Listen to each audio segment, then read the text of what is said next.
Three lifelong friends, 6 trusty balls, and endless NFL takes. Welcome to Three Guys, 6 Balls NFL Podcast. Welcome to episode 18 of Three Guys, 6 Balls NFL Podcast. To start the show, I want to give a shout out to Packers fans because this last week we put out a post on social media of if Jordan Love is underrated or overrated. And normally when we post a social media post on X, we get like 1,000, 2,000 views maybe. On this specific post, after I posted it in Packers Twitter, they blew it up. They commented on it. They defended their guy. We got 13,000 views on that post. Just got to give a shout out to Packers fans for showing up for their team and for their quarterback. We appreciate you guys. Not during the season. We hate you guys during the season. But right now, we appreciate you. So just wanted to give a shout out to Packers fans. What were the results? Pretty much everybody says he's underrated. There's a few people that says he's overrated, but the majority of Packers fans say he's underrated. Sure. So, yeah, they had a lot to say to defend their quarterback. So that was cool to see them show up for their team. And then the next thing is we also posted our lists of top 5 wide receiver duos on all of our social media platforms. And the result is that we all suck. All of us suck. So, well, yeah, it's the internet. Of course we do. Yeah. There was people who hated that Avery put Tyreek Hill and Jalen Waddle in his list. There was people that said they hated that Will didn't put Justin Jefferson and Jordan Addison on his list. One guy said Will was smoking crack. There was other people who said my list sucked. That's just mean. It's not untrue, at least. Yeah. I pointed out. Was it just calling it as it is? If I was smoking crack, I would not be this fat, okay? Let's be real about it. I would not be this fat if I was smoking crack. If I was smoking crack and I still look like this, I'd be pissed. I wouldn't be here. I'd be furious. Yeah, where's the benefit? Where's the benefit in that? Yeah, so apparently we just all suck. So there was no like overwhelming winner with our lists. There was something about each of our lists that everybody hated. So we appreciate all you guys. It drives us that we piss you guys off on social media. It doesn't make us want to be better. It just makes us want to continue to piss you off. So thank you for posting on our social media posts. And if you want to sponsor the show, we'll piss on you too. I will. All right. So to get our show started, we're going to do something similar to what we did last week. So we're going to start off with a game of overrated or underrated. But this time it's going to have a little bit of a twist somewhere in there. So golly. To get started, though, so it's just going to be normal just to get started. So overrated or underrated, Panthers running back Chuba Hubbard. Underrated, but not to Panthers fans. They've got him straight rated, maybe even overrated. Why do you say that? Because I know some Panthers fans, and they think he's probably better than he is, or talk about him like he's going to be, Adrian Peterson this next season. I'm going to go with overrated, actually, and he falls into the same thing as Breece Hall from the Jets. He had a breakout fantasy year, and then now everybody just expects him to maintain that. They think he's running back one material on the again, this is a fantasy football take here. They think he's running back one material on a fantasy football team, and then he underperforms every single year. I mean, last year was his most touchdowns ever with 10. Besides that, he's had no more than 5 in the season. And 10 touchdowns, I'm not knocking that. 1,200 yards, 10 touchdowns. I think he just has higher expectations, and so that to me makes him overrated. I like that he's been progressing. I mean, he only started. That's I actually fair. don't know what the deal is about the 22 season. I don't know who was starting ahead of him. I just like that he's been improving. I think that especially for rookies. I mean, I always usually compare it to Dak and Zeke when they first got in the league, because I remember telling Joel, I don't remember if we were in college back then or what, but I just remember like how great of a season statistically both of them had as rookies. And then they lost, I think, in the first or second round of the playoffs. And then I remember thinking, I was like, most people would probably think, oh man, these guys are just rookies. But I'm looking at their stats and I'm like, they're not going to do as well next year. Like, even if they were like a consistent like Pro Bowl player, it would have been hard to replicate that year. Plus you're going into your sophomore slump. But when I see a rookie that's just kind of increasing, or definitely not regressing, I think that's a really good sign. So I'm looking at his stats here from his game-by-game stats. And, Will's not wrong that he's overrated because he had, 4 games all season where he had 100 rushing yards. But to be fair to him as well, he did have 7 games where he had 15 or less carries. So because the Panthers were losing all the time, they weren't running the ball as much. So he never really had the chance to like build up his momentum throughout the game. But you can see like some of these games, he's got 21 carries. He had 114 yards, 28 carries. He had 153 yards, 25 carries. He had 152 yards. So Will's not wrong, but he just didn't really get that opportunity as much as some other running backs because the Panthers were just bad. And so they just didn't have the opportunity to run the ball as much. Right. And that was be my next thing is that, first off, you should never have pretty much any Panthers player in a starting spot on your fantasy team, just in general. But because he plays for the Panthers, he doesn't get the same opportunities just to run the ball. And it's not like he's utilized like Christian McCaffrey was. His receiving stats are not even close to the same. Doesn't even have 1,000 yards receiving his whole career. But again, he's a running back. He's not a receiver. So pretty consistent at about 170 receiving yards per season. He's not utilized the same way because he's not the same style of back. And the Panthers really need that all-around back who can receive and run, because they have to throw the ball a lot more because they're losing all the time. So, Will, it sounds like you want to take Bryce Young as our starting quarterback on your fantasy team this year. No. Respectfully, of course. Okay. Well, speaking of quarterbacks, this is where the twist comes into this game. So instead of doing an underrated or overrated, the next one is going to be overhyped or underhyped. So this is Bears quarterback Caleb Williams. Is he overhyped or underhyped? I think it depends on what part of the country you live in. I don't think I've heard much about him from people since he's been drafted. I don't hear much talk about. I mean, I'll see him on ESPN and stuff. I don't think he's overhyped. I think he had a solid, especially considering he was sacked. What did we say, 68 times? 68. Considering that, I mean, he did fairly well. I mean, I don't know how much his O-line is affected. I mean, obviously, it affects the sacks. But, I mean, if you look at, like, Bo Nix, I mean, he had more yards, more touchdowns, more interceptions. So it's one of those things where, like, I mean, he only had 6 interceptions. He only Bo threw Nix had 20 twice touchdowns, as many. though. Yeah. I don't know. I think for a top pick first season, being sacked 68 times, I don't think that that's necessarily a disappointment. It doesn't guarantee anything. It doesn't mean anything, really. Right. He lost almost 500 yards in sack yardage. That's crazy. Jeez. Wasn't it like 466? 466 yards. There's a lot of running backs that have that. Like 500 yards.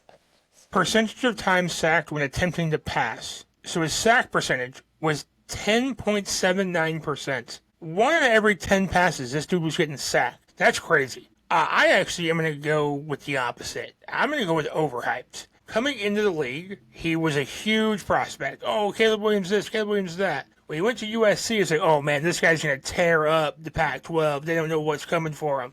And then he didn't. And then USC was mediocre, and it just never came through. And then he went to the Bears. Oh man, he's going to tear up the league. Number 1, right? Right? Yeah.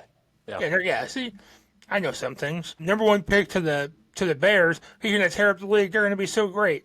And then the Bears let him down. Whether it was bad play calling, bad staffing, underconfident in throwing the ball because it's not college, you're just not going to get the open receiver. I think that's why he was sacked 68 times. You just don't get the same openings in high school in the NFL versus in college. And so maybe it does come down to play calling, and it was just bad play calling. But the hype level never dropped. It was like, man, he's going to be so good. Oh, Caleb Williams, I can't believe they're letting him down like this. I can't believe the team is not doing more to help him out. And it was a lot of, he's still great. The team is the bad thing. And even come into this year, it's, they're new and improved offensive line. They've got all these weapons. They've got this. They've got that. They've got Ben Johnson. This is going to be the best.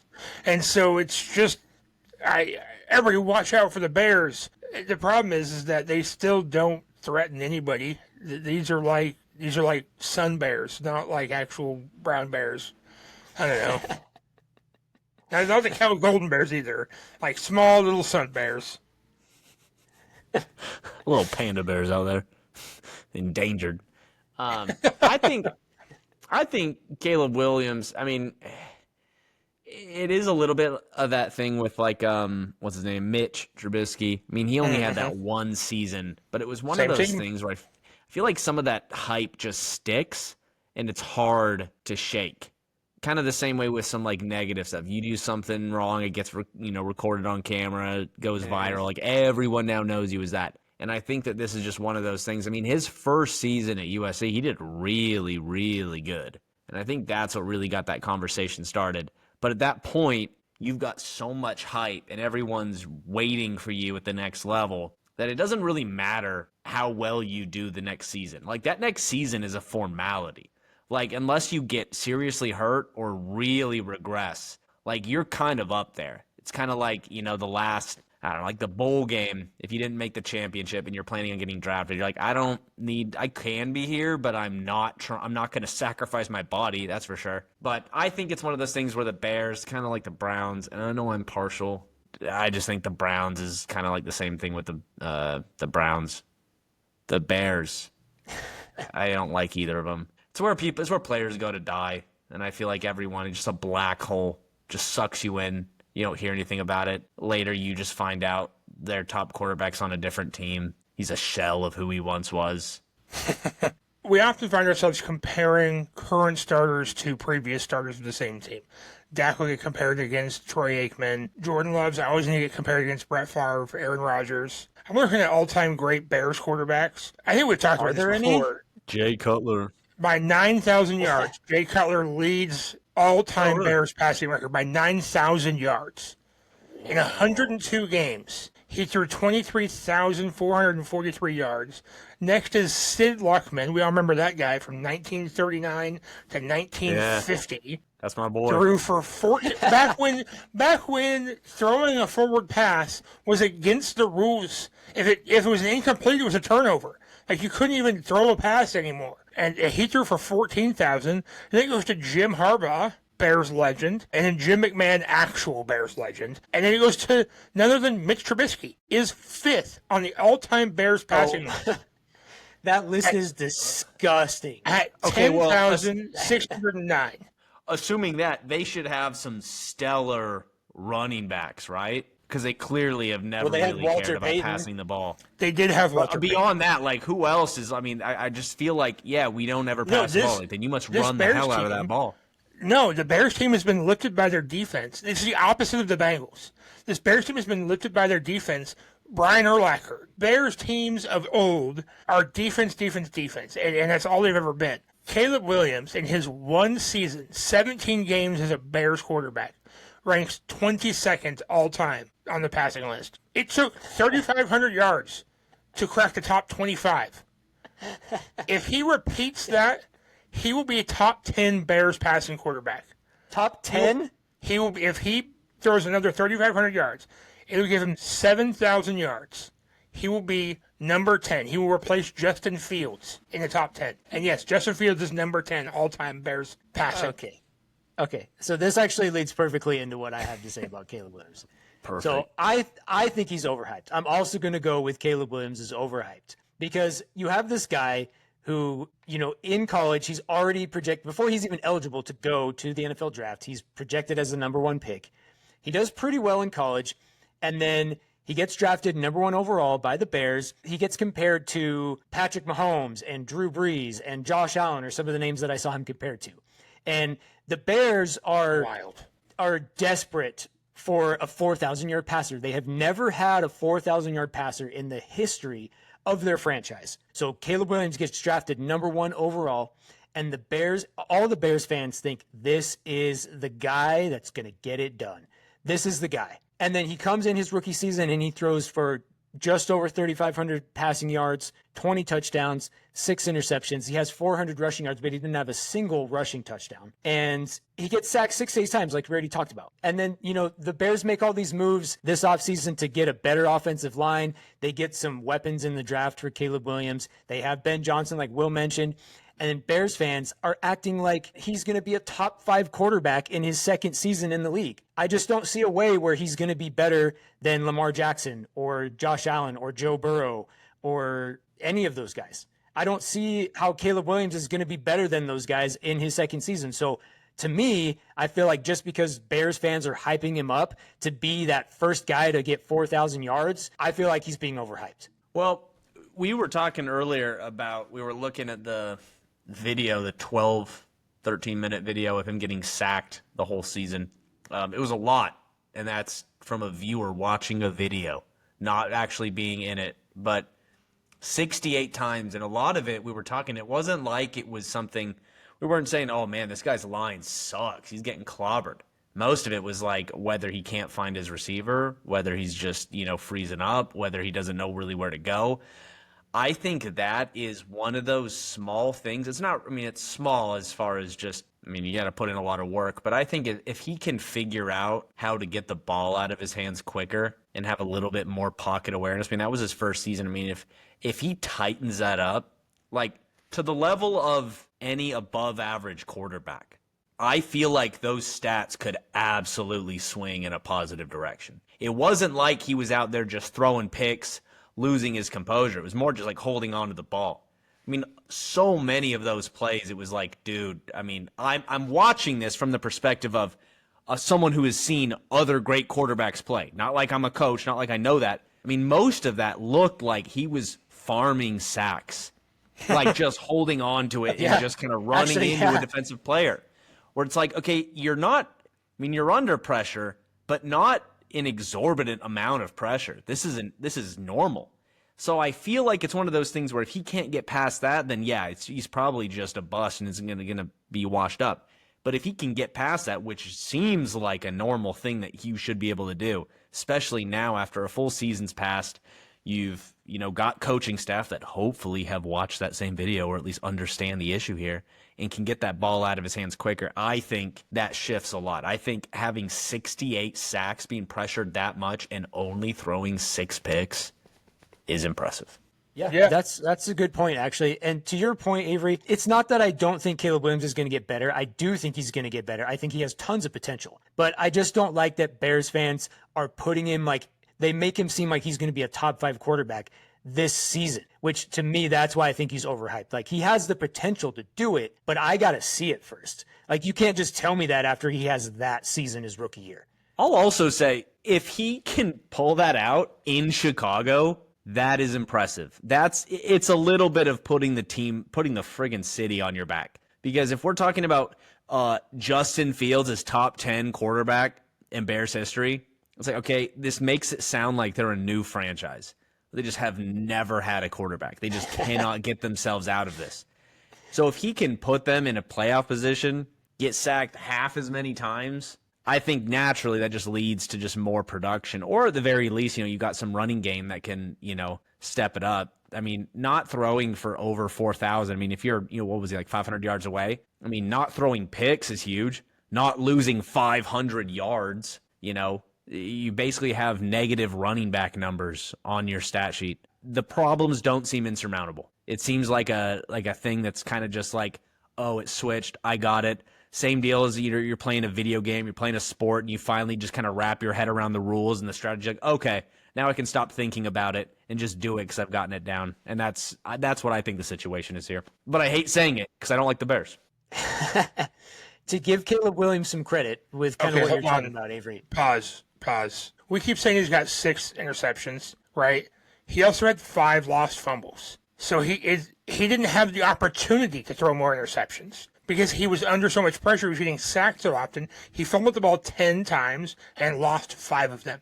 So really, he had 11 turnovers. Now, it was not all interceptions, but again, he didn't have the opportunity to throw the ball. Also, you commented on his rushing yards. He had 466 negative yards for being sacked, and he had 489 rushing yards. So really, he had 23 rushing yards at a net yardage? 23 rushing yards at a net yardage, and then 5 lost fumbles. Like that? Do they not count it like that in the stats? That's kind of dumb. They do it for running backs, right? Well, it's a pure rushing play. That's why. Right. Okay. If it is a pure running play for a quarterback, not a pass, there's no pass option. Yeah. They count it as negative rushing yards.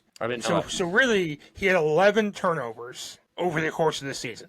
6 picks, 5 lost fumbles. He fumbled the ball 10 times, which means 10 of those times, or 16 total times, the play was just dead. Because once you fumble that ball, usually the play's over. So anyway, now you can give him credit now. I just wanted to even the stats out. we're giving him way too much credit on his A, rushing yards, and B, only 6 picks. Well, yeah, he couldn't throw the ball. He's eating the sack too often. Trivia question. Who in their first season starting had half as many sacks and the same number of fumbles? Is this a question that you actually know the answer to this time? Yes, I do. That was a very oddly specific set of stats for me to give without knowing who that was. Looking at it. Wait, is this from the Bears? Nope, or just a quarterback. any team? Just in the past, while. In their first season as a starter or their rookie year? Starter. Okay. Mahomes. Jordan Love? I'm just throwing out names. Nope. By the way, if you guess someone and it's not who I say, I'm going to say no. It could very well match up. It's just not the person I'm thinking of. So don't think you're just wrong. Okay, what was the question again? Half as many sacks. He had 34 sacks. 34 sacks and 10 fumbles. And that was their first year as a starter? First year as a starter. Dude, that's a really hard trivia question. Sorry, it wasn't meant to be something like, oh, you should recognize it. I was just making a point. It was Aaron Rodgers. Oh, really?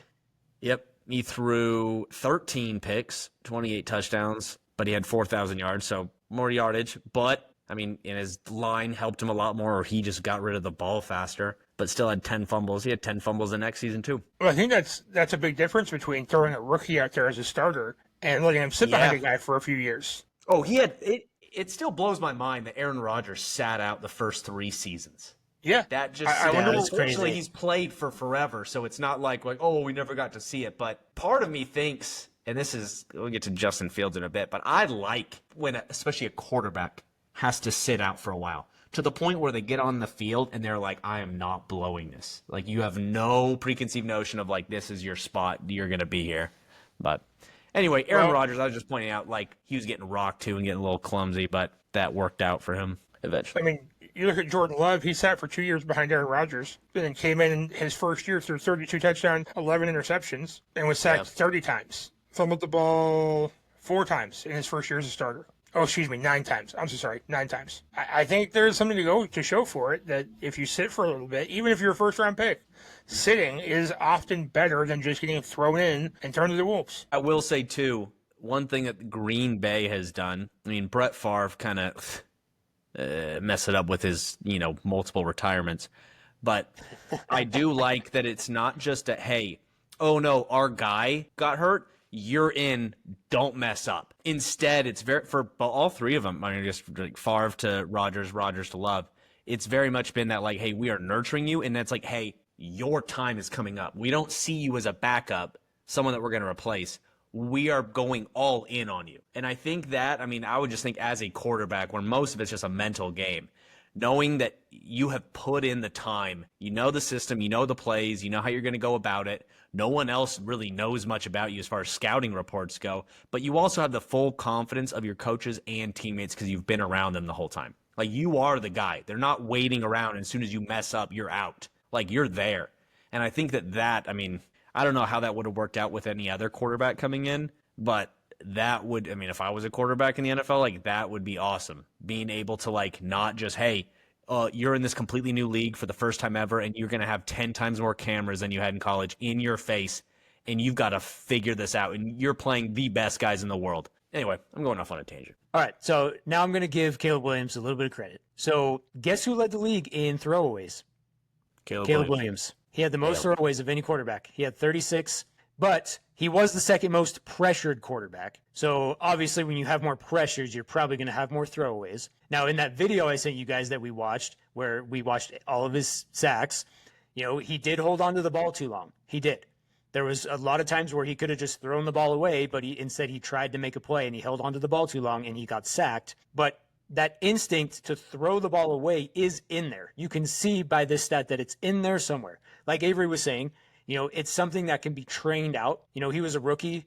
Not all rookie quarterbacks succeed just because it's a different game. It's faster. The players are better. They're stronger. And, you can see that is in there for Caleb Williams. He knows that he needs to get rid of the ball in bad situations. It just doesn't always happen in time because maybe his processing isn't as fast as it needed to be, or I don't know exactly why, but you can see that it's in there because he did have the most throwaways of any quarterback in the league. So it's in there somewhere. It's just a matter of getting him to make the right plays at the right time. Okay, so with that, let's go on to our next topic. Are the Jets better off with Justin Fields at quarterback than they were with Aaron Rodgers? So what do you guys think? I think they are better with Aaron Rodgers. I think it's kind of the same situation. I mean, besides that season with the Jets where he just immediately got hurt, running out of the tunnel, it's not like his production has significantly dipped. I think he's still got it in there, and I think the same kind of deal with Justin Fields. And now maybe this is just kind of a loser mentality of just thinking like, oh, like you can just sit and watch this guy for a bit and then you'll be a little better, like this will be nice. I mean, he's already been starting. So it's one of those things. It's not like he's a new rookie coming in. But at the same time, I mean, I would want Aaron Rodgers, that quarterback, more than Justin Fields if I was a Steelers fan. But I'm not, so I want Justin Fields to start. Jets, not Steelers. Jets. Whatever, Jets. We could say Steelers too, because Justin Fields is on the Steelers and Aaron Rodgers is now on the Steelers. Yeah, I don't.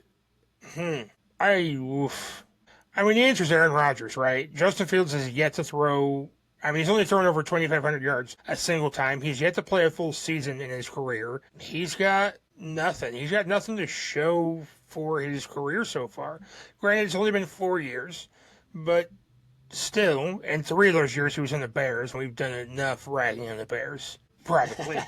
That's what this whole episode has basically been about so far. I don't know what's worse, that or Mark Davis's haircut. Now, the thing is, in 2022, Here's a guy.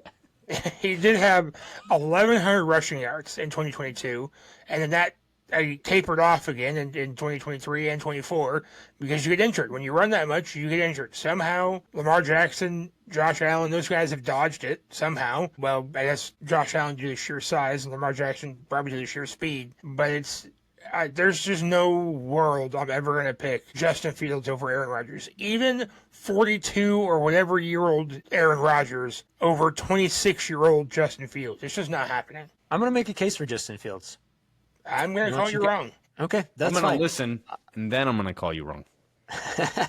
That's what I meant, but okay. So I think the Jets actually might be better off with Justin Fields than they were with Aaron Rodgers, because you have Aaron Rodgers, who is a proven quarterback in the league. He's won a Super Bowl, and now he's at the tail end of his career. He's coming to Pittsburgh, to try and win a Super Bowl. That's what he was in New York to do. So all these teams that are getting him now at the end of his career are, they are getting Aaron Rodgers with the hopes that they can win a Super Bowl with this guy who's won a Super Bowl. With Justin Fields, there's no expectation. You don't have any expectation for Justin Fields because he's never won a Super Bowl. He's never been to the Super Bowl. He's never won a playoff game as a starter. He's never been an All-Pro. He's never made the Pro Bowl. He's never thrown for 3,000 yards. He's never thrown more than 17 touchdowns in a season. There's literally no expectation for Justin Fields at all. Maybe there is for Jets fans. I'm sure there is for Jets fans. But for everybody else in the NFL, there's no expectation for the Jets to do well because Justin Fields is the quarterback, which actually might benefit the Jets versus having Aaron Rodgers, where you get Aaron Rodgers, now you're expected to be a contender, which they weren't. And that same thing might happen with the Steelers. I think the Steelers have a better overall team than the Jets did when Aaron Rodgers was on their team, and probably still do. But that expectation, wherever Aaron Rodgers goes, regardless of how long he plays, that expectation of winning a Super Bowl or at least competing for one is always going to be there. Justin Fields doesn't have that right now. As soon as we see a great season from Justin Fields, if we ever do, we will always expect that from him. But because he has never done anything, nobody expects anything. And so I think that might actually benefit the Jets. I hear you. You're going to tell me that I'm wrong. Well, while you were monologuing there, and ever so wonderfully, might I add. Thank you. I just Googled real quick Justin Fields' expectations this year. Right? Just give it a good old Google search. PFF has their analysts, doing pretty good. He is projected, again, this is one single projection, it means literally nothing. Projected him to throw for 2,900 passing yards and rush for 738 yards, which he's not even being projected to throw for 3,000 yards in a season. That's not great. This headline reads, he's to throw for nearly 3,000 yards. Well, sure. That's a team that's going to need him to carry the load. We've already talked about Brees Hall. Yeah, and see, here I am getting names wrong again. We've already talked about Brees Hall and the rest of that team. I don't think they can, well, not afford. I don't think they can not morally, morale, that's the word. I think the morale is going to be good enough for them to keep Garrett Wilson, Sauce Gardner, all these guys who are wasting their careers away at the Jets, who just continue to not make actual improvements. I feel the same way about, even mediocre teams like, the entire AFC and NFC South. These players go there and their careers just die because the team isn't good enough to support good players. I truly feel the same way about Marvin Harrison Jr. in Arizona. He was incredible in college, and then he goes to Kyler Murray, who can't see him to throw to him. So I think that the expectations for Justin Fields are set so low because you can't have high expectations for him. Which means to me that if I can't have high expectations for the guy that's going to be my starting quarterback, I don't want him as my starting quarterback, so I would want Aaron Rodgers instead. That's fair. Yeah, you can't really, I can't argue with Aaron Rodgers. I'm just trying to make a case for Justin Fields. So I don't think we're going to hear much about Justin Fields next season just because he's on the Jets. I don't even know how many primetime games the Jets have. Probably negative. How many are they contractually obligated to have? Because that's how many primetime games they'll have. Yeah. However many the NFL has, just the bare minimum. Jets versus Browns, primetime. Wait, that's a joke, week. Right? That's a week 18 primetime game where it's loser gets the first pick. Yeah. They have a Monday night football game. It's a draft game. They have a Monday night football game against the Dolphins. And that's week 4. So Tua probably won't be hurt yet. We've got a London game. We've got a Thursday night football game in November. And that's pretty much it. So not a lot. Maybe 3 is the minimum. I wasn't going to watch them, but it's good to know they have them. Yeah, what week is that? That's week 4. They've got Monday night football. In September, I will not be sad about missing Monday Night Football that week. That's not a thing I'm going to care a single thing about. Wait, who are they playing? The Dolphins. I will watch to see Jalen Waddle and Tyreek Hill tear them up. Maybe. That's going to be worth the watch. True. But that'll be worth the watch. How did the Dolphins get put in that division? The Jets, the Bills, the Patriots, and the Miami Dolphins? Never understood that. No idea. Some of the divisions don't make any sense at all. The Cowboys are one of them, too. Yeah. Or it's like you have 3 teams super close together, then you have Dallas, Texas. All right, so our next segment, we're going to be talking about which NFL players could have breakout seasons. So, Avery, who do you think could have a breakout season this year? Oh, go to me after Will. Will, who do you think could have a breakout season this year? You can't reverse it back onto me. I just did it to you. Oh, I wish I had Avery, a reverse card. Who do you think is going to have a breakout season this year? So why don't you start? You never start. Okay, I can start. Hey, does this also include rookies? Or are we talking about improved? Are we talking about who's going to improve the most? Or who's going to have a breakout season? Let's do non-rookie players that could have a breakout season. Okay, so I'm going to go with Packers wide receiver Jayden Reed. So he's led the Packers in receiving yards in both of his first 2 seasons. In his rookie season, he had 793 yards and 8 touchdowns. And then last year, he had 857 yards and 6 touchdowns. However, everybody, has this thing about the Packers and how they have like 12 wide receiver 2s, and they don't have a true wide receiver 1. But the Packers drafted a first-round wide receiver with Matthew Golden for the first time since 2002. And so I can see Jayden Reed making it well known to the Packers organization. There's no question that he's wide receiver 1. It's not Matthew Golden. It's Jayden Reed. He's not technically in a contract year because he still has 2 years left on his contract. But with how the NFL works now with all these holdouts and contract negotiations, this is pretty much a contract year for Jayden Reed. Because after this year, he can start renegotiating his contract. And so if he wants to hold out next year for a fat contract, he can do that. So if he goes out and he establishes himself as the wide receiver 1 with no question about it this year, he's going to get paid like the wide receiver 1 should get paid. And so I think this year that Jayden Reed is going to have over 1,000 yards. I think he's going to have 10 touchdowns. And I think he's going to make it known to everybody that it's not Matthew Golden, it's me. I'm the wide receiver 1. It's not all about Caitlin Clark. I'm good, too. Sounds like Angel Reese. So Jayden Reed had over 1,000 scrimmage yards last year, if you add his rushing and receiving totals together. Yeah, but just like with Deebo Samuel, that doesn't count. You're right, especially with Deebo Samuel, doesn't count. I don't know. I like him. I think the Packers need all the help they can get. because they're the Packers. And like you said, they've got 1,000 wide receiver twos over their career. Go Pack, go, right? No. All right, I Avery, who do agree. you think's going to have a breakout season? Don't take my guy. For me, it came down to, and we touched on one of these most of the episode. It came down to the 3 sophomore quarterbacks: Drake May, Caleb Williams, and Bo Nix. I think all 3 of these guys. I was less so on Caleb Williams, but after I talked myself into it on this podcast, I think he's up there too.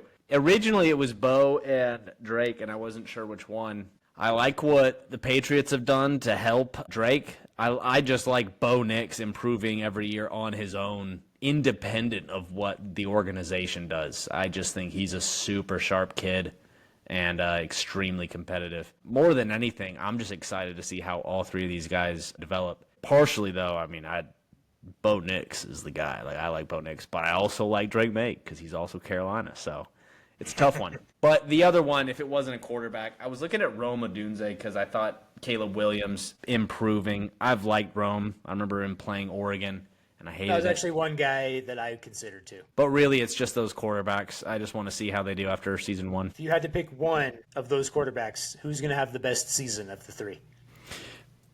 Best? So not like improvement, because I don't. No, so between Caleb Williams, Bo Nix, and Drake May, who do you think is going to have the best sophomore season? I think Bo. I think Caleb Williams has the easiest path to it. You just got to throw the ball.